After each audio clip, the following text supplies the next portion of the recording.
আসসালামু আলাইকুম। ঢাকার ব্যস্ত শহর, হাজারো মানুষের ভরসা এখন মেট্রো রেল। কিন্তু এই আধুনিক ব্যবস্থার মাঝেই ঘটে গেল এমন একটি ঘটনা যা সবাইকে অবাক করে দিয়েছে। রোববার সন্ধ্যা মেট্রো রেলের নিয়ম মতো সচিবালয় স্টেশনে থামছে। হঠাৎই কর্তৃপক্ষের নজরে আসে ট্রেনের ছাদে উঠে আছে একজন কিশোর এবং তার সঙ্গে আছে আরও একজন যুবক। এ দৃশ্য মুহূর্তে নিরাপত্তা কর্মীদের মধ্যে আতঙ্ক তৈরি করে, কারণ মেট্রো রেল বিদ্যুৎ চালিত। এখানে ছাদে ওঠা মানে জীবনকে ভয়াবহ ঝুঁকিতে ফেলা। খবর ছড়িয়ে পড়তে সাথে সাথে মেট্রো রেলের পুরো সার্ভিস বন্ধ করে দেওয়া হয়, যাত্রীদের নামিয়ে নিরাপদে রাখা হয়। আর কর্তৃপক্ষ চেষ্টা করে ওই দুজনকে নামানোর। যুবকদের একজন চিৎকার করে বলছিল, 50 টাকা দিয়ে টিকিট কাইটা মেট্রো রেলের ছাদে উঠছি।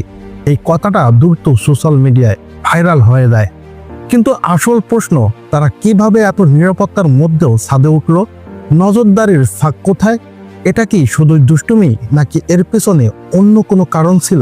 নিরাপত্তা বাহিনী বলছে একজন কিশোর ছিল, মনে হয় ভুল সিদ্ধান্ত বা কৌতূহল থেকেই এটা করেছে। অন্যজনের পরিচয় এখনো স্পষ্ট নয়। এই ঘটনার কারণে সেদিন রাত পর্যন্ত পুরো মেট্রো রেল সার্ভিস বন্ধ রাখা হয়। অনেক যাত্রী ভোগান্তি পড়ে, কিন্তু সবার একটাই কথা, জীবনের চেয়ে বড় কিছু নেই, নিরাপত্তাই প্রথম। এই ঘটনার পর এখন প্রশ্ন উঠেছে, মেট্রো রেলের নিরাপত্তা ব্যবস্থা আরো শক্তিশালী করা উচিত কিনা।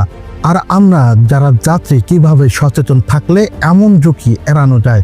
ঢাকার মতো ব্যস্ত শহর, একটি ছোট ভুল সিদ্ধান্ত একটি বড় দুর্ঘটনার কারণ হতে পারে।